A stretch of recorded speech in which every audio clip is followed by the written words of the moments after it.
મહેતા છે. હું ધોરણ 5માં અભ્યાસ કરું છું. મારો વિષય આરોગ્ય અને સ્વચ્છતાનું મોડલ છે. સૌપ્રથમ આપણે સ્વચ્છતાથી આરોગ્યમાં ફાયદા વિશે માહિતી આપીશ.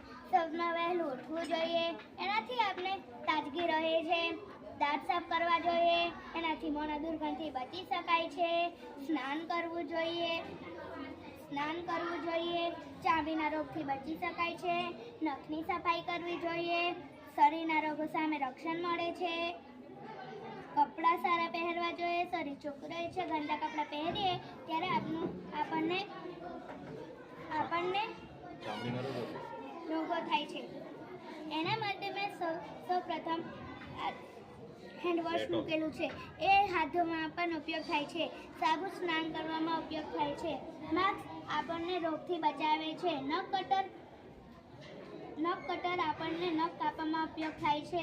લીમડા તરફ કરીએ ત્યારે આપણને મોંમાં છલ્લા ના પડે. અભ્યાસ કરવો જોઈએ, મોંના દુર્ગંધથી પણ બચી શકાય છે. આપણે જ્યારે જાહેર જગ્યાએ જઈએ ત્યારે આપણે થૂકવું જોઈએ નહીં. પછી આપણને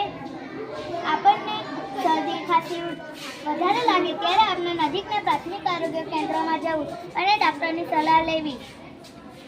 અને આવા જવા વાહન પણ મૂકેલું છે, એમ્બ્યુલન્સ ને આ રોબોટ પણ મૂકેલો છે.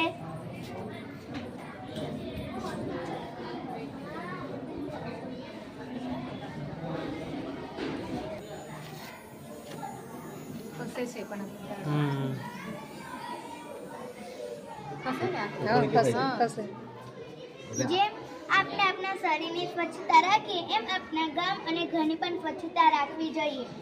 આપણે આપણા ઘરની આજુબાજુ કંઈ પણ કચરો પડ્યો હોય તે વેણવો જોઈએ. ઘરમાં સાફ સફાઈ રાખવી જોઈએ. આપણે શૌચાલયનો પણ ઉપયોગ કરવો જોઈએ, બહાર જવું નહીં. શૌચાલયનો ઉપયોગ કરો અને એને સ્વચ્છ રાખવાનું પણ જણાવો.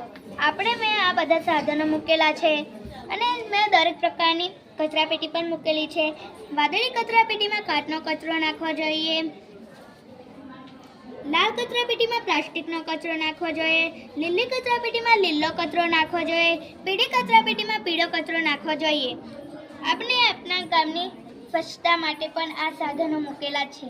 આપણે રસ્તાની બંને બાજુ વૃક્ષોનું વાવેતર કરવું જોઈએ. વૃક્ષો આપણને ઓક્સિજન આપે છે. વૃક્ષો આપણને છાંયડો, ઠંડક, હવા એવું આપે છે. વૃક્ષો આપણને ફળ ફૂલ આપે છે. વૃક્ષો આપણને વરસાદ લાવવામાં મદદ કરે છે. વૃક્ષો પણ આપણને એક મદદરૂપ કરે છે. આપણે ચાલો આજે સૌ પ્રતિજ્ઞા લઈએ છીએ કે આપણે મારું ઘર, આંગણ, શેરી અને એવું સ્વચ્છ રાખવું જોઈએ. જ્યાં ત્યાં ગંદકી કરવી નહીં અને અન્યને પણ ગંદકી કરવા દેવી જોઈએ નહીં. હું મારો પરિવાર, મિત્રો તથા અન્ય સભ્યોને આ અભિયાનમાં જોડવાની પ્રેરણા આપીશ. અને અંતમાં કહેવત છે ને, દાન છે રોગનું ધામ. ગંદકીથી જીવન સુકાય અને સ્વચ્છતાથી જીવન લહેરાય. દર્દીની દવા છે મોટી, ઘરમાં રાખો એક કચરાપેટી. ચાલો સૌ ગંદકીનું કરીએ પતન અને આરોગ્યનું કરીએ જતન. વાહ વાહ વાહ, જોરદાર.